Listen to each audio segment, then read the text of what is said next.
Bismillahirrahmanirrahim. Assalamualaikum warahmatullahi wabarakatuh. Alhamdulillahirabbil alamin.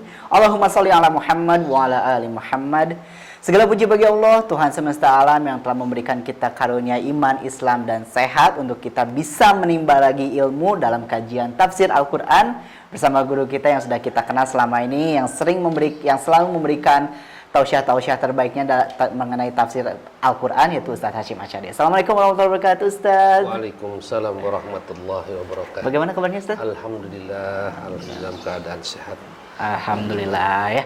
Dan semoga sahabat percikan iman juga yang sedang menyaksikan tafsir Al-Quran ini dalam keadaan sehat walafiat pula. Insya Allah, untuk episode hari ini kita akan melanjutkan kajian tafsir kita. Kalau di segmen sebelumnya, di episode sebelumnya, yaitu kita telah membahas sampai ayat 60. Berarti kita akan memulai dari ayat 61. Kalau saya lihat ini panjang sekali ya, hampir setengah halaman gitu ya. Dan kalau misalkan saya melihat dari terjemahnya, kalau misalkan waktu itu kan kita sedang membahasnya tuh ketika kaum Bani Israel meminta ya ada protein hewani gitu ya, bisa dibilang mengeluh lagi. Ya, ketika mereka lapar minta makan, kasih mana dan salwa. Kemudian mereka minta air mana, udah terus dari ke hari mana salwa, mereka akhirnya mereka bosan. Padahal makanan itu adalah makanan yang tidak akan didapatkan oleh kita di dunia. Seperti itu. Kalau dulu bilang Mas Panji mau bikin kafe mana dan salwa kali. Kayaknya kalau ada di kafe ada mana dan salwa laku berat. Orang Bani Israel dan kalian datang. Tapi mungkin kafe yang menyediakan mana dan salwa tidak di dunia ya, tapi nanti di surganya Allah Subhanahu wa taala. Mungkin akan kita dapatkan. Ya. Insya Allah Ustaz, kita akan memulai dari ayat 61. Sebenarnya kalau saya memperhatikan dari terjemahnya ini, ada yang sangat menarik ya, ketika Allah memberikan sekarang, kalau waktu itu tentang protein hewani, sekarang ya dari ini ya, tumbuh-tumbuhan ya, karena ada kata nabati berarti. Ya gitu ya, ada sayur mayur, mentimun, bawang putih, kacang adas dan bawang merah. Nah, ini seperti apa tafsirnya? Silakan Ustadz untuk dimulai. Ya, baik sahabat percikan iman, kita lanjutkan kajian tafsir sekarang untuk bagi ayat ke-61 masih dalam surat Al-Baqarah. Dan saya harapkan mudah-mudahan sahabat percikan iman selalu dalam keadaan sehat sebagaimana kita rasakan sekarang. Amin. Ayat 61 Allah berfirman, A'udzubillahi minasyaitonirrajim. Wa idz qultum ya Musa lan nasbiru ala ta'amin wahidin. Ya.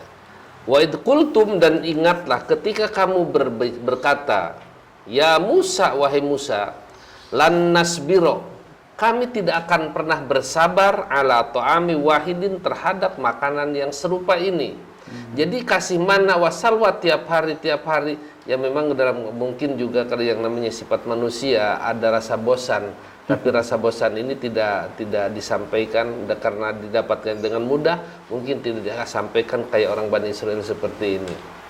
Ya. Fad'u lana, maka berdoalah engkau lana, buat kami, Rabbaka, kepada Tuhanmu. Nah, ini sudah berani terang-terangan bahwa Bani Israel itu tidak percaya kepada Allah Tuhan mereka. Buktinya redaksinya, fad'u lana, berdoalah buat kami. Berdoalah kamu buat kami, Rabbaka, kepada Tuhanmu. Kenapa tidak kepada Tuhan kita, pada Tuhan kami? Bukan Robbana, tapi Rabbaka, kepada Tuhanmu. Nah, jadi mereka sama sekali tidak berada dalam arti terus terang mereka tidak percaya kepada adanya Allah. Yukhrij lana, supaya dia mengeluarkan buat kami, mimma tumbitul ardu, apa yang ditumbuhkan oleh bumi, mimbakliha, seperti sayur mayur. Ya, sayur mayur dalam arti ini yang globalnya, sebenarnya sayur mayur di sini kan mentimun juga sayur mayur, bawang merah itu, bawang putih juga sayur mayur. Nah, mungkin dari banyak ya sayur mayur, kacang dan berbagainya.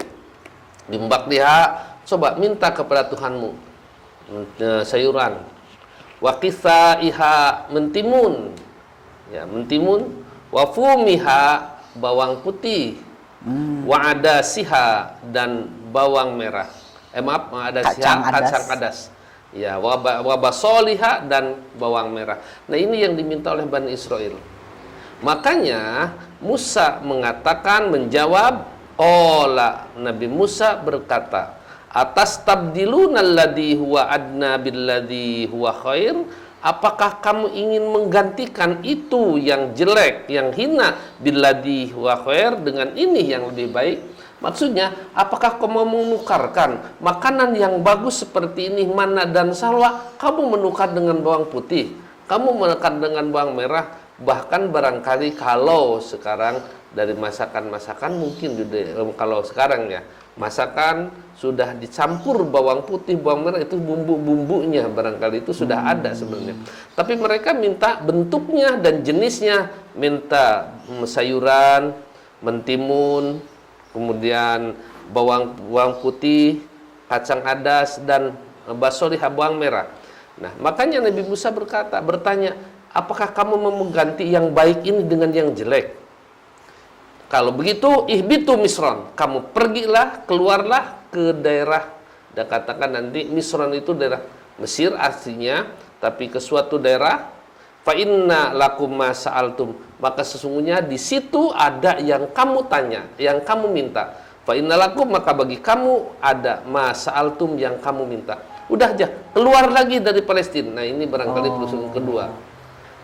Kalau kamu mau minta seperti yang kamu minta itu, maka keluarlah ke daerah Misron. Dan Misron nanti tafsirkan apa maksudnya. Kemudian ya karena memang keluarnya mereka, waduribat alaihimudillatu wal maskanatu, maka ditimpa kepada mereka, ditimpakan kepada mereka adillatu, kehinaan. Akhirnya kalau mereka mencari, kan harus artinya untuk mendapatkan seperti itu tidak seperti mendapatkan mana dan salwa. Tinggal duduk, diam, langsung diturunkan. Nah, minum, tinggal di biasokal hajat. Tapi karena mereka meminta seperti itu, udah aja, pergi kamu ke daerah lain, pergi keluar ke Misro, dalam arti di sana kamu akan mendapatkan. Tapi mendapatkan bukan secara otomatis turun dari Allah. Tidak seperti mana wasalma, maka uduribat alaihimudillatu, akhirnya mereka menjadi hina, menjadi petani barangkali. Yang ingin kalau mendapatkan kan dimana, kalau minta tidak bisa. Menunggu dari Allah tidak akan turun, maka mereka menjadi orang yang hina. Wal maskanatu, dan kemiskinan. Pada dasarnya memang para petani itu adalah petani-petani kecil sebenarnya. Banyak juga petani yang kaya, petani yang berpuluh-puluh hektar. Ya. Wabau bigodobin, dan mereka menyandang kemurkaan minallahi, dari Allah. Ya sudah hina, miskin, selalu ada dalam kemurkaan Allah. Nah, inilah karena memang Bani Israel itu adalah yang dinyatakan dalam Al-Quran barangkali umat yang paling rewel barangkali, yang paling gimana ya, yang bisa belen kalau barangkali ya. Kemudian karena sudah mendapatkan murka dari Allah, dzalika, yang demikian itu, bi'annahum, karena sesungguhnya mereka, kanu, lantaran keadaan mereka, yakfuruna, mereka kufur bi ayatillahi, kepada ayat-ayat Allah. Wa yaqtuluna nabiyyin nabi ghairil haqqi, dan mereka membunuh para nabi dengan tanpa ada alasan yang benar. Dulu pernah saya katakan, dalam sehari itu ada beberapa nabi yang dibunuh oleh Bani Israel. Nabi itu orang yang mendapatkan wahyu, tapi wahyunya untuk dirinya sendiri, yang bukan untuk disebarkan kepada umat lain. Seperti saya katakan dulu, Zakaria itu nabi, mendapatkan wahyu. Ketika ingin mau mempunyai anak, Allah memberikan wahyu melalui malaikatnya. Kemudian, dan itu diantara salah satunya, kalau kamu mau punya anak, tanda-tanda kamu mau punya anak, kamu tidak akan bicara selama 3 hari 3 malam, kecuali dengan isyarat. Nah, itu hanya untuk Nabi Zakaria saja. Nah, bagi umat yang sekarang, umat Nabi Muhammad, kalau ada orang, coba ada yang orang mengatakan, ya kalau kamu ingin punya anak, udah aja saum, potong ngomong, tiba-tiba marah. Nah, itu sebenarnya tidak berlaku bagi manusia. Nah, dalika, demikian itu, yaqtuluna nabi ghairil haqqi, membunuh para nabi. Nabiyina, kata-kata nabiyina ini jamak, bukan nabiyan, bukan membunuh seorang nabi, tapi beberapa nabi dan tanpa ada alasan yang benar. Dalika, yang demikian itu, bima asau, lantaran mereka maksiat, durhaka, wakanu, dan keadaan mereka ya'tadun, sudah melampaui batas. Nah, itu arti secara lafziah. Kemudian dalam tafsir lama anjalna alaihimul manna wassalwa, ketika kami menurunkan terhadap mereka manna dan salwa, ta'aman thayyiban hani'an syahlan, suatu makanan yang bagus, yang enteng, yang mudah untuk didapatkan, mimma razaqnakum, dari apa yang kami rizkikan kepada kamu sekalian. Wa su'alukum, dan kamu minta kepada Musa istibdala dzalika, untuk mengganti makanan manna wassalwa itu biat amidaniyah, biat imatidaniyah, dengan makanan-makanan yang hina. Jadi mereka mau sadar ataupun tidak, ketika mereka meminta sayur, mentimun, bawang putih, kacang adas, dan bawang merah, itu jelas mereka adalah meminta yang hina. Karena apa? Karena hina untuk mendapatkannya dia harus usaha, sedangkan manna wasalma tidak, tinggal nunggu saja, di mana saat yang tertentu ditentukan langsung turun. Tapi mereka adalah keadaan tidak puas. Memang pada umumnya manusia itu akan bosan, tidak akan puas dengan sesuatu kalau memang tidak mensyukuri terhadap kenikmatan Allah. Dan bagi orang-orang yang puas itu, apabila dia mensyukuri kepada kenikmatan Allah, baru itulah yang puas. Dan jika kalaupun barangkali mensyukuri kepada kenikmatan Allah, bisa saja Allah akan mengganti dengan makanan itu dengan tanpa harus diminta. Nah, dan ini yang dikatakan dzalika, istibdala dzalika, mereka meminta ganti yang itu bil at'imati dzaniyati, dengan makanan yang lebih rendah, lebih hina. Ya barangkali sekarang kalau di dunia saja, orang yang dikasih burger, masih roti dan sebagainya, kemudian mereka gantinya minta mentimun saja, kira-kira itu kan lebih baik atau lebih hina dari segi jenis atau jenis makanannya. Tentu secara akal pun kita menerima, apalagi makan sehari-hari mentimun pakai bawang merah, pakai bawang putih, apa nikmatnya, barangkali itulah yang dikatakan oleh Allah. Nah, mereka mengatakan, kamu sekalian mengatakan, yaitu dengan ayat tadi, ya Musa, wahai Musa, lan nasbiro ala ta'ami wahidin, kami tidak akan pernah sabar. Artinya tidak pernah puas dengan makanan wahidin, yang satu jenis ini. Walaupun dua macam, dianggapnya satu jenis karena satu paket. Manna wasalwa itu satu paket. Manna bagikan roti, roti yang manis, yang putih seperti melebihi putihnya susu, dan manis melebihi madu. Nah, kemudian salwa adalah burung, semacam burung puyuh. Ya, burung puyuh juga kita yang, kenapa Allah mereka menggambarkan seperti itu? Allah memberikan penjelasan dengan sesuatu yang sekiranya akan bisa dicerna oleh akal manusia. Kalau bukan dengan burung puyuh, digambarkan dengan burung yang tidak ada, bagaimana akal manusia bisa? Burung yang tidak pernah terlihat oleh manusia, lalu digambarkan mereka, itu susah. Makanya inilah yang digambarkan oleh Allah Subhanahu Wa Taala dan para ahli tafsir seperti maka burung. Karena itu fad'u lana rabbaka yukhrij lana mimma tumbitul ardo. Nah, ini yang kalimatnya fad'u lana, tolong berdoalah kamu Musa, lana buat kami, rabbaka kepada Tuhanmu. Inilah yang tadi saya katakan, liciknya orang Bani Israel meminta keuntungan, dia minta keuntungan dari sesuatu yang mereka tidak yakini. Berdoalah kepada Tuhanmu, artinya kepada Tuhan Musa. Mereka tidak mengimani kepada Allah itu. Lana buat kami. Jadi siga budak memberan, sok minta ke bapak maneh ke urang. Nah, padahal eta ge bener bapakna kene. Iya. Kalau ada adik kakak, kakaknya tidak mengaku pada orang tuanya, tidak mengaku bapak saya, tapi adiknya mengaku. Sok tolong minta ke bapak maneh buat saya. Nah, itu artinya kenapa tidak mengatakan kepada bapak saya atau bapak kita, buat saya, itu mungkin akan lebih artinya kelihatan tidak licik barangkali. Mimma tumbitul ardo, dari apa yang ditumbuhkan oleh bumi, tumbuh-tumbuhan yang tumbuh dari bumi, yaitu maksudnya wa innama qalu, dan sesungguhnya mereka mengatakan ala ta'ami wahidin, yang dimaksud ta'am wahid itu ta'am yang sejenis, yang semacam wahum ya'kuluna wanna wasalwa, mereka tiap hari makan manna wasalwa, wala yataghayyara kulla yaumin, dan tidak pernah berubah tiap hari. Mana wasalwa, air minum itu aja. Nah, tapi alhamdulillah mereka tidak harus usaha dulu, tidak usah harus mengusahakan dulu untuk mendapatkannya.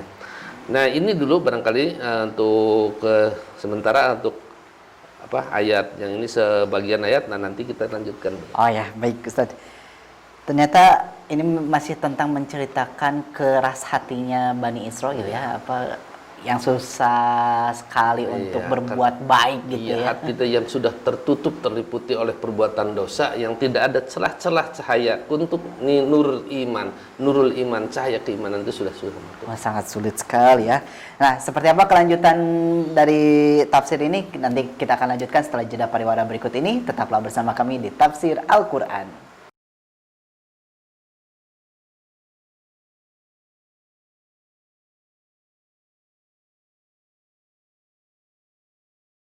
Sahabat, bayangkan bagaimana apabila sahabat bisa mewakafkan Al-Quran. Masya Allah, ribuan kebaikan insya Allah telah menanti Anda. Karena setiap huruf yang mereka nanti akan bacakan, itu akan menjadikan pahala buat kita semuanya. Maka dari itu sahabat Percikan Iman, mari yuk kita berwakaf untuk wakaf Al-Quran di Percikan Iman.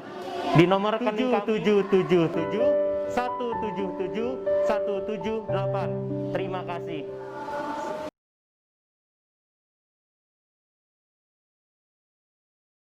Baik, terima kasih sahabat Percikan Iman, masih bersama kami di Tafsir Al-Quran. Insya Allah kita sedang membahas surat Al-Baqarah ayat 61. Di segmen sebelumnya sedang menjelaskan ketika kaum Bani Israel itu didatangkan makanan dari tanda kutip kategorinya sayur-sayuran gitu ya, dan rempah-rempah, ada kata bawang putih, bawang merah gitu ya. Mintanya itu. Tapi tetap saja ya, malah dibalikan gitu ya, malah memerintahkan kepada Nabi Musa untuk berdoa kepada Tuhan Nabi Musa gitu ya. Seakan-akan berarti kaum Bani Israel ini tidak mengakui Tuhan yang diyakini oleh Nabi Musa seperti itu. Padahal sama-sama saja ya, satu Tuhan juga gitu ya. Nah, apa sih bagaimana kelanjutan dari tafsir ayat 61 ini? Silakan Ustaz untuk dilanjutkan. Ya, terima kasih sahabat Percikan Iman.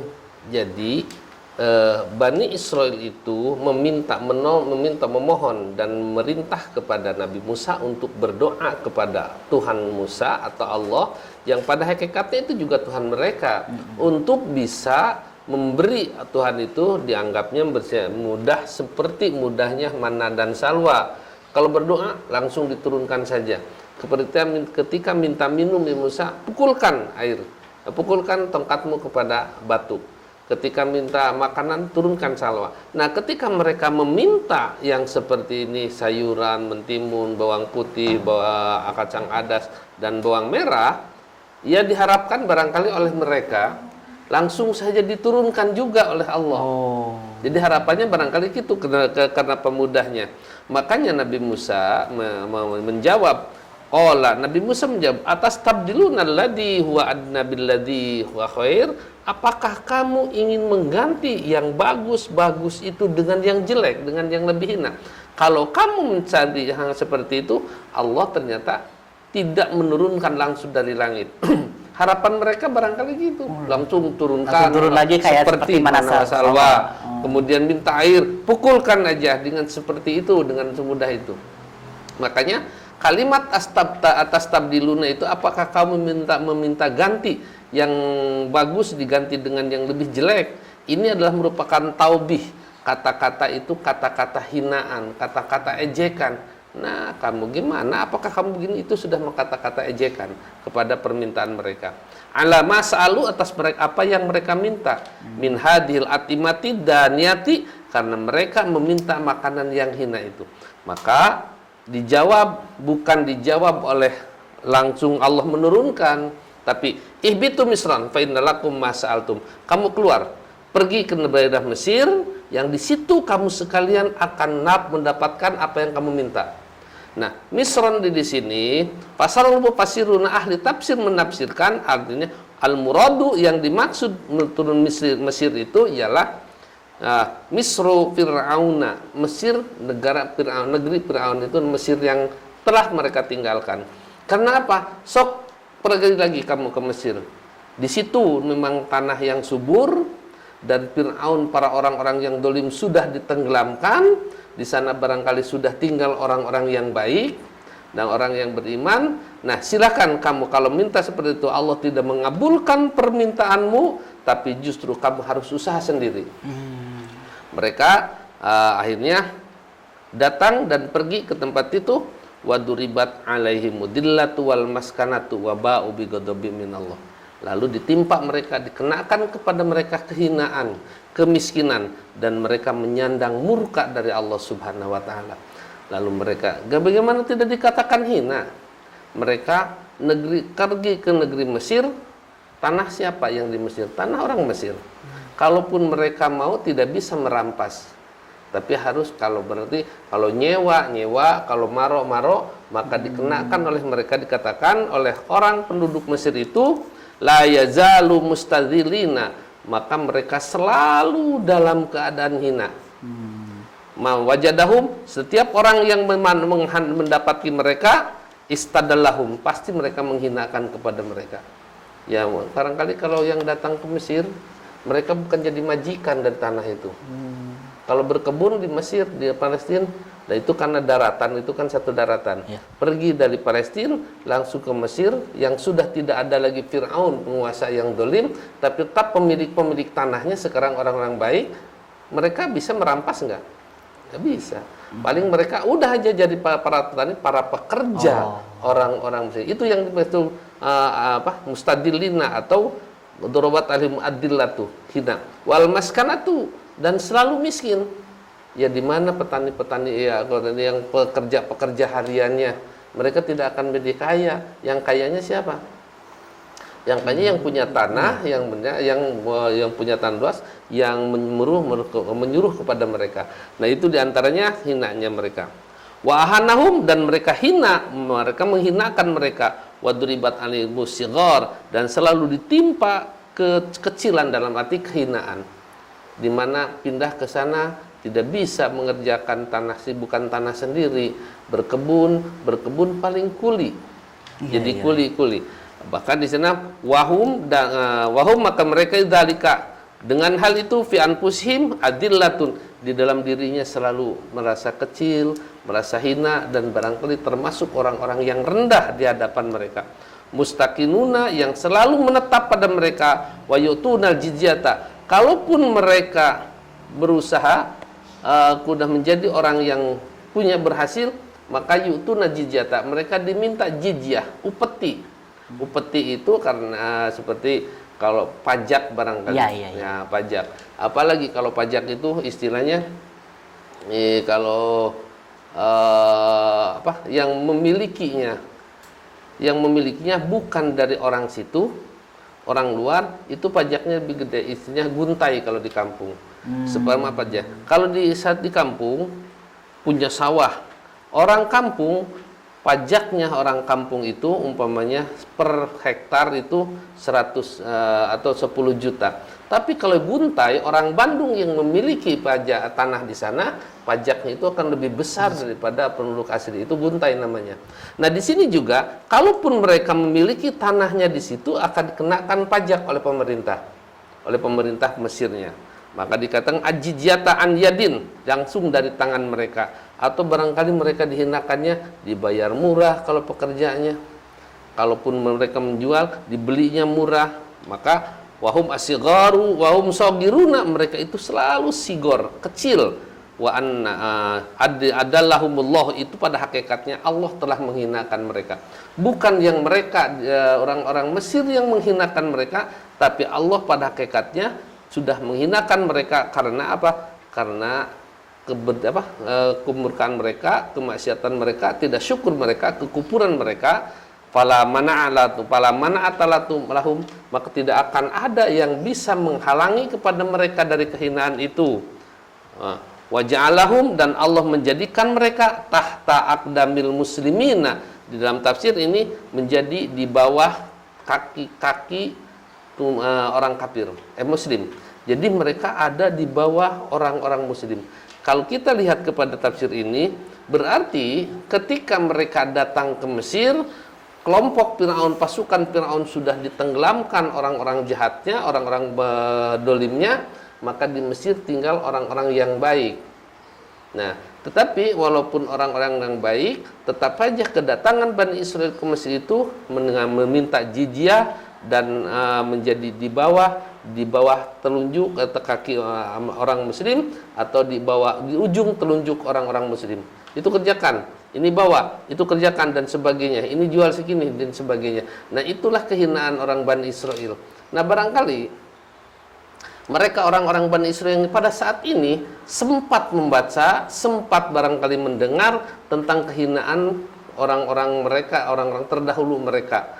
Nah, karena itu di sini dikatakan wastahaqqu bil ghadabin, dan mereka berhak, artinya budah hak sudah menjadi fitrah bagi mereka, dan fitrah ya, menjadi hak bagi mereka syahwatin minallahi, kemurkaan Allah, murka Allah itu.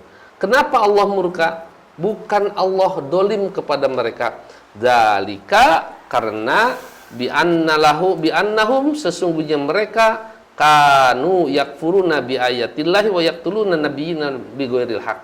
Mereka bukan hanya saja dari perbuatan-perbuatan kepada Allah yang rewel, tetapi juga kepada nabi-nabinya pun mereka bunuh dengan tanpa ada alasan yang benar. Padahal nabi-nabinya itu dari bangsa mereka. Tiap ada orang yang membawa kepada kebenaran, selalu mereka membunuhnya. Ya. Ini hadalladzi jazaina, inilah akibat kami membalasum kepada mereka min dillatin wal maskanatin, kehinaan, kemiskinan, wa ihlalil ghaibi, dan menetap pada mereka kemurkaan bihim, kemurkaan Allah pada mereka, bisababi istikbarihim, itu karena kesombongan mereka. Nah, barangkali harusnya sadar ketika mereka seperti diperlakukan oleh Allah seperti itu, kalau minta kabulkan, minta ini dikabulkan, seakan-akan anak emas, anak manja.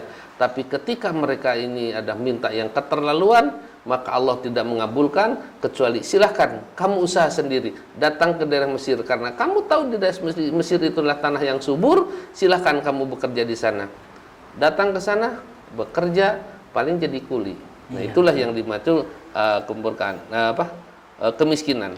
Bisa babi istikbarihim, disebabkan kesombongan mereka anit tibail haqqi, dari mengikuti kebenaran.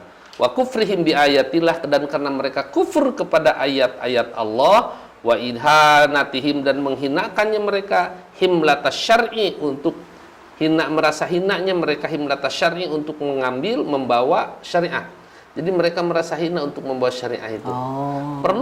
Butuh kepada Nabi Musa segalanya, butuh kepada perlakuan Allah yang baik kepada mereka, tapi mereka merasa hina kalau mereka membawa syariah. Maka waqatalu anbiya Allah, dan mereka membunuh nabi-nabi Allah bighairil haqqi, dengan tanpa ada alasan yang benar. Tidak ada alasan yang benar, mereka bunuh. Kalau memang ada alasan yang benar, umpamanya pelanggaran-pelanggaran, dan tapi Nabi tidak mungkin melakukan pelanggaran. Seperti membunuh yang dengan benar itu, seperti kisos, itu membunuh caranya benar. Kisos, atau umpamanya semua ada jaga yang dipotong leher itu, sekarang kalau terjadi di Timur Tengah, kalau penggal leher, dicambuk dan sebagainya, itu memang dengan cara yang benar, karena mereka sudah berhak untuk seperti itu. Sedangkan Bani Israel membunuh para nabi dengan tidak ada alasan yang benar yang bisa dipertanggungjawabkan oleh mereka, dan selalu dibunuh. Nah, anna Rasulullah sallallahu alaihi wasallam, karena di sini disebut al-istikbar, sombong, takabur. Kata Rasul, yang sombong itu apa? Kata Rasul, al-kibru, yang disebut sombong atau takabur itu batrul haqqi wa ghamtun nas. Mereka menolak kebenaran dan menghinakan, menganggap enteng, menganggap hina kepada orang lain. Itu namanya sombong. Sekarang kalau orang walaupun tidak dengan kata-katanya, kata-kata halus, tapi kalau menolak kebenaran, itulah sombong. Atau juga menghinakan kepada orang, itu sombong. Karena mungkin mereka merasa yang bisa, makanya kalau adanya kesombongan itu ada kibrul itu, takabur atau sombong itu, satu diantaranya menolak kebenaran, tidak mau menerima kebenaran, dan satu lagi diantaranya gomtunasi, menganggap enteng kepada manusia, merasa dia pinter, merasa dia kaya dan sebagainya, maka menganggap enteng kepada manusia, menghina, menganggap remeh kepada orang lain itu sebenarnya itu adalah katakan sombong atau disebut takabur.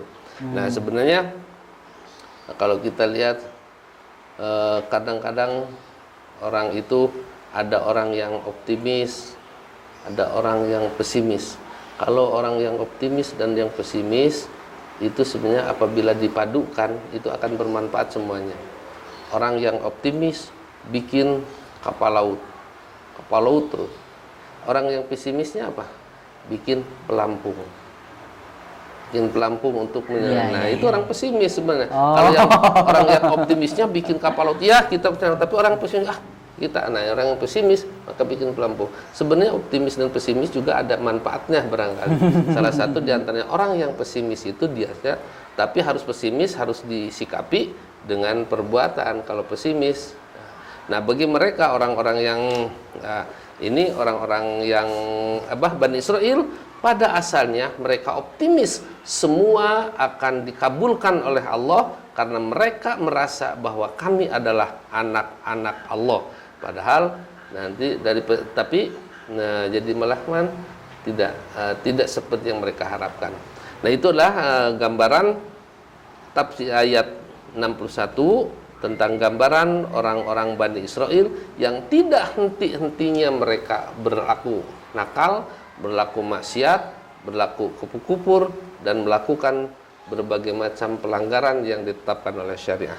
Nah, mudah-mudahan harapan dari Al-Quran ini oleh Allah Subhanahu wa Ta'ala, orang Bani Israel pada saat sekarang sudah harus mengambil pelajaran kepada Bani Israel, nenek moyang mereka yang diperlakukan oleh Allah seperti itu. Tidak selalu barangkali Allah selalu memberikan kebaikan, tapi pada saatnya Allah menghinakan kepada mereka. Mari kita. Baik. Masya Allah, dari penjelasannya ini kita mengetahui bahwa kerasnya sikap kaum Bani Israel yang sangat-sangat tapi tetap Nabi Musa juga tetap sabar gitu untuk menghadapi mereka semua. Ya, yang namanya Nabi semuanya. Kalau saya yang suruh nabinya udah tidak akan diurus aja. Itu. Ya, untung Nabi Musa. Apalagi ini satu kaum full. Satu keturunan dari mereka. Dan juga yaitu Nabi itu tidak boleh, lagi pula kalau sudah diangkat menjadi Nabi tidak boleh minta izin untuk pensiun muda, harus harus tamat tuntas mereka kalau sampai mati nanti itulah. Oh, itu berarti di situlah tugas terakhir tugasnya sudah berakhir gitu ya. Mau tuntas dakwahnya seperti Rasulullah SAW tuntas ataupun tidak seperti nabi-nabi yang sebelumnya tidak tuntas sebenarnya. Tuntasnya dibantai atau dimusnahkan manusia. Nabi Nuh tidak tuntas, tapi dibiarkan yang beres tuntasnya itu dibereskan orang-orangnya. Nah, gitu. Seperti itu. Nah, saya jadi penasaran tentang hal itu. Nanti saya akan bertanya tentang hal itu ya, Ustaz, nanti di segmen 3. Tetaplah bersama kami di Tafsir Al-Quran.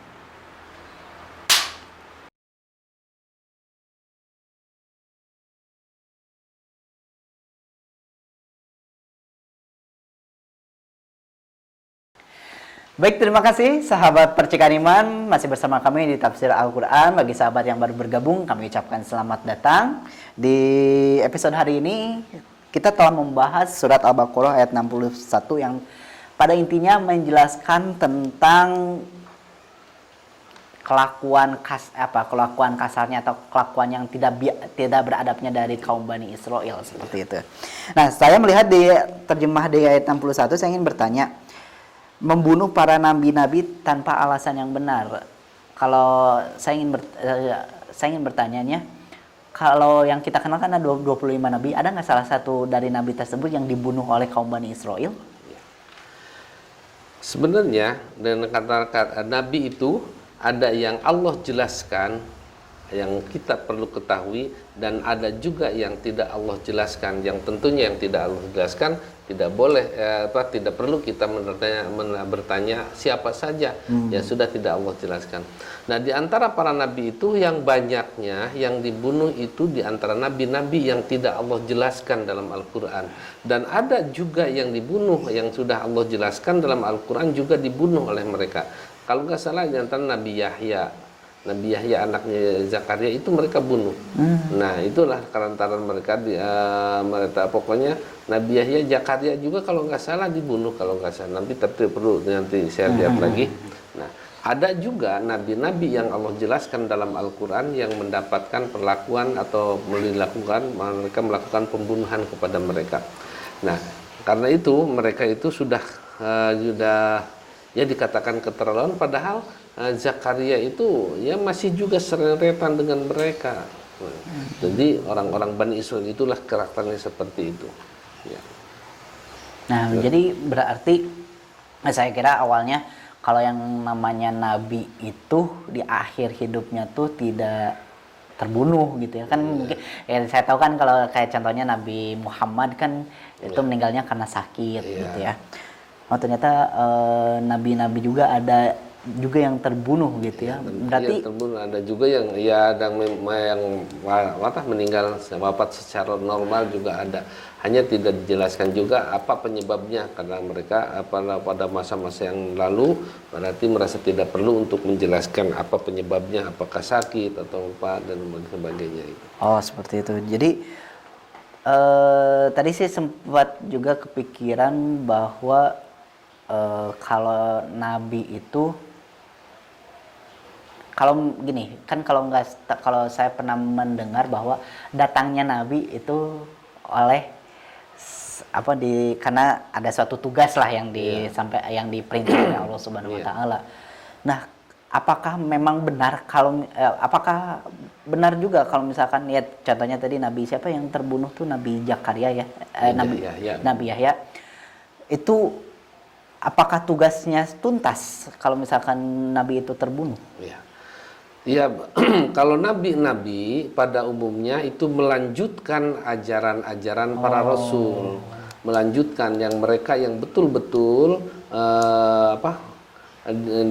menjadi nabi, seperti pada Nabi Musa juga ada nabi setelah Nabi Musa juga yang melanjutkan ajarannya dan juga dibunuh oleh mereka.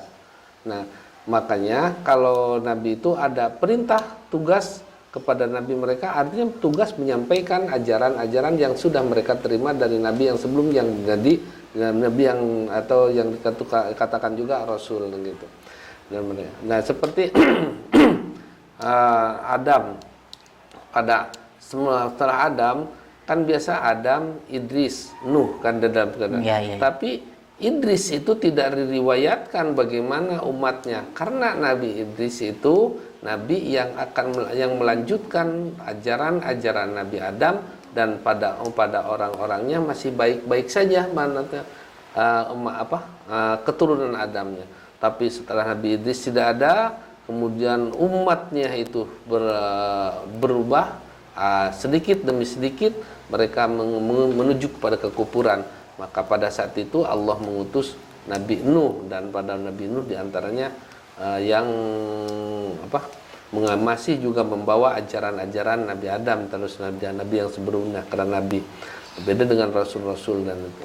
Nah, jadi sebenarnya ya banyak nabinya itu ratusan, kalau dalam tafsir ratusan nabi itu, bahkan juga ada puluhan yang sehari itu puluhan yang dibunuh oleh Bani Israel itu.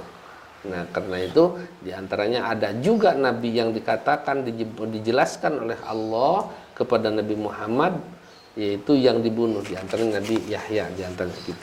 Oh, seperti itu. Nah, saya juga sempat membaca sebuah artikel, tapi ini agak kontroversi nih pertanyaannya.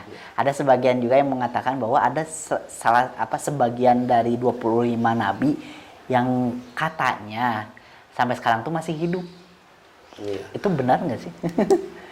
Saya tidak pernah. Paling yang dikatakan yang nabi itu yang masih hidup itu diantaranya Nabi Isa, yang diangkat, yang sebagian orang yang berdebat pada masih hidup baru diangkat saja oleh Allah ke langit. Dan di dalam tafsir, dalam ayat dalam hadis, ada dalam penafsiran mereka nanti akan diturunkan dengan tugasnya menghancurkan semuanya Dajjal gitu ya, semua Dajjal. melawan Dajjal dan menghancurkan semua salib-salib dari mereka. Tapi itu juga dikontroversi, tidak Iya, semuanya orang yakin, tidak semuanya percaya akan seperti periakan seperti itu.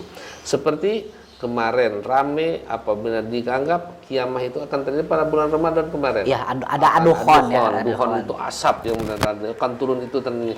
Saya sih tidak terlalu memikirkan. Saya pikir, aduh, jangankan manusia seperti Rasul, malaikat saja sama kiamah itu masih bertanya. Oh. Ketika Rasulullah SAW kedatangan seorang laki-laki, yang laki-laki itu tidak ada yang kenal, bukan orang jauh laki-laki itu. Dan juga bukan orang dekat. Kenapa saya katakan bukan orang jauh? Karena kalau orang jauh, si laki-laki itu pasti dengan pakaian yang kusam. Oh. Habis perjalanan panjang. Iya. Itu bukan orang jauh. Dia penampilan seperti orang baru habis mandi datang kepada Rasulullah. Tapi juga bukan orang dekat. Dikatakan orang dekat, bukan. Kenapa? Tidak ada seorang pun yang mengenal kepada dia. Kalau orang dekat pasti mengenal Ya, betul. Nah, itu yang tambah lagi. Ya, kemudian mengadukan kedua lututnya dengan lutut Rasulullah. Dan mengadukan beberapa pertanyaan. Mal iman. Ya Muhammad, mal iman. Akhbirni anil iman. Tolong jelaskan kepadaku apa itu iman. Kata Rasulullah, antu'mina billahi wa malaikati wa kutubihi wa rasulihi wal yaumil akhir wa tu'mina bil qadari wa khairihi wa syarrihi. Yang namanya beriman itu adalah beriman kepada Allah dan seterusnya yang tadi saya katakan.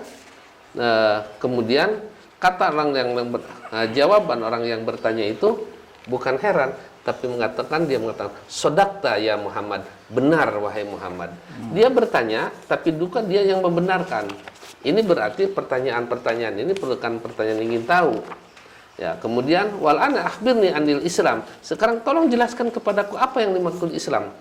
Ya, kata Rasulullah, al-Islamu antasyhada alla ilaha illallah wa anna Muhammadar Rasulullah wa tuqimas sholata wa tu'tiyaz zakata wa tasuma ramadhana wa tahujjal baita man istata'a ilaihi sabila.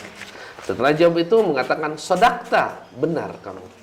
Nah, kemudian wal ana akhbirni anil ihsan. Tolong jelaskan kepadaku tentang ihsan. Rasul mengatakan al-ihsanu an ta'budallaha ka'annaka tarahu fa in lam takun tarahu fa innahu yaraka. Yang namanya ihsan itu kamu beribadah kepada Allah seakan-akan sedang kita melihat kepada Allah. Jadi kita sedang beribadah itu seakan-akan bisa melihat kepada Allah. Fa in lam takun tarahu, dan jika kamu tidak bisa melihat kepada Allah karena memang tidak mungkin akan bisa melihat kepada Allah, fa innahu yaraka, sadarilah bahwa Allah melihat kepada kamu. Nah, kemudian setelah 3 pertanyaan itu, ya Rasulullah, ahbir wal ana, jelaskan kepadaku mata sa'ah, kapan akan terjadinya kiamat. Malaikat padahal itu orang itu malaikat. Mata sa'ah, kata Rasulullah, mal mas'ulu anha bi'a'lama anisail. Yang ditanya tidak lebih tahu daripada yang bertanya. Yang ditanya siapa? Nabi Muhammad. Yang bertanya, yang laki-laki itu, kata Rasul, yang ditanya mal mas'ulu bi'alama anisail. Yang ditanya tidak lebih tahu daripada yang bertanya. Dalam kata lain, saya tidak lebih tahu daripada kamu, atau kamu lebih tahu daripada saya. Nah, itu yang membuat para sahabat heran. Loh, kenapa? Kok orang yang bertanya dikatakan Rasulullah lebih tahu? Nah, wasaukhbiruka, kata Rasul, wasaukhbiruka, dan aku akan menghabarkan kepada kamu an asyratiha, tanda-tandanya kiamah baru, karena saya tahu diantaranya. Dan banyak lagi hadis-hadis Rasulullah yang dinyatakan oleh Rasulullah merupakan tanda-tanda kiamah. Pertama, kata Rasulullah, ayyur fa'al ilmu, dicabutnya ilmu. Nah, apa yang dimaksudnya cabutnya ilmu? Dikatakan dalam hadis, innallaha la yanzaul ilma minal abdi ba'da ita'ihi intiza'an. Sesungguhnya Allah tidak akan mencabut ilmu dari seorang hamba setelah Allah memberikannya kepada hamba dengan semata-mata mencabut. Walakin yantazi'uhu biqabdil ulama. Yang namanya mencabut ilmu itu adalah biqabdil ulama, wafatnya ulama. Dan otomatis wafatnya ulama itu sekaligus ilmunya juga dicopot. Tidak bisa ditransfer kepada anaknya, kepada siapa tidak bisa. Yang kemudian Yang kedua wayad apa ayur palirmu wayas butal jahlu. Banyak merajalela kebodohan. Kebodohan bukan masalah teknologi, bukan ekonomi, bukan politik, tapi kebodohan dalam urusan agama. Artinya, pada zaman masa teknologi seperti ini, banyak orang-orang yang tidak mengetahui tentang mana yang hak, mana yang betul, mana yang salah, mana yang batil maksudnya.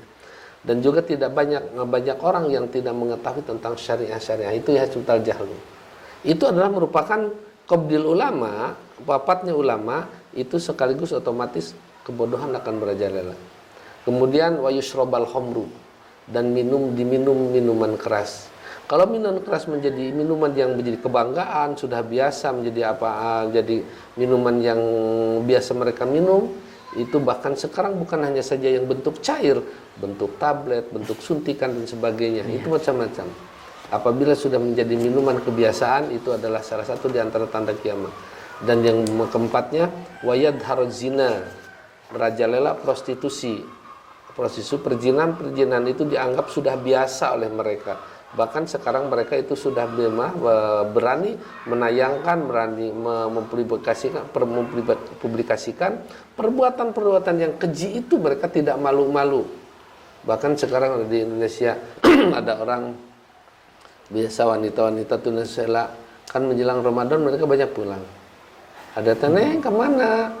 Mau pulang dulu. Oh, kapan, kenapa? Ini kan Ramadan. Kesini lagi. Oh, nanti udah lebaran mau kesini lagi. Nah, WTS dia bilang begitu. Jadi mereka mau pulang dulu, katanya kalau bisa lebaran mah kesini lagi. Nah, hal-hal seperti itu sudah yasbutal. Udah merajalela. Nah, kemudian itu jawaban Rasulullah ketika malaikat bertanya, pada saat laki-laki itu bertanya, dan setelah ditanya seperti itu, tanda-tanda 4 itu, malaikat itu berdiri dan pergi. Semua pandangan para sahabat terarah kepada laki-laki yang pergi itu. Siapa itu? Tidak kenal dan pergi saja, tetap mengucapkan salam. Tiba-tiba setelah itu hilang dari pandangan mereka. Para sahabat, kemana orang itu? Baru Umar bin Khattab yang sadar menanyakan kepada Rasulullah, "Man huwa ya Rasulullah?" Siapa itu orang ya Rasulullah? Orang itu siapa? Rasul menjawab, "Huwa malakun yu'allimukum amrodinikum."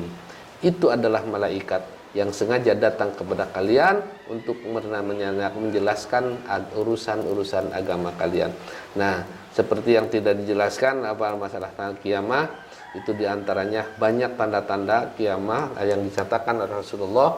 Tapi kalau menyatakan pasti, itu seperti kemarin duhon, maka terjadi tanggal ini hari Jumat. Ternyata udah beberapa kali Jumat Ramadan sudah berlalu. Bahkan banyak peramal-peramal yang menyatakan tahun sekian, tanggal sekian, bulan ini akan terjadi kiamat. Ya, dunia masih berjalan, dunia masih ada, dan yang meramal itu sudah tiada. Nah, itu kadang-kadang persoalan-persoalan itu masalah-masalah yang gaib, gimana ya? Seperti tanda-tanda Rasulullah, tanda-tanda akhir kiamat yang disampaikan Rasulullah tidak bisa hanya ditandai dengan dijelaskan oleh satu di antara tanda-tanda. Di antaranya ada juga kan yang apabila jumlah laki-laki yang sedikit, jumlah wanita yang banyak. Sampai seorang itu menjadi 40, seorang laki-laki bisa mendapatkan pasangan 40. Ada juga apabila orang-orang yang sudah, kalau kamu sekalian membawa harta, kamu sekalian membawa belas berlian, disebarkan kepada mereka, ditawarkan kepada mereka, mereka tidak ada yang menerima.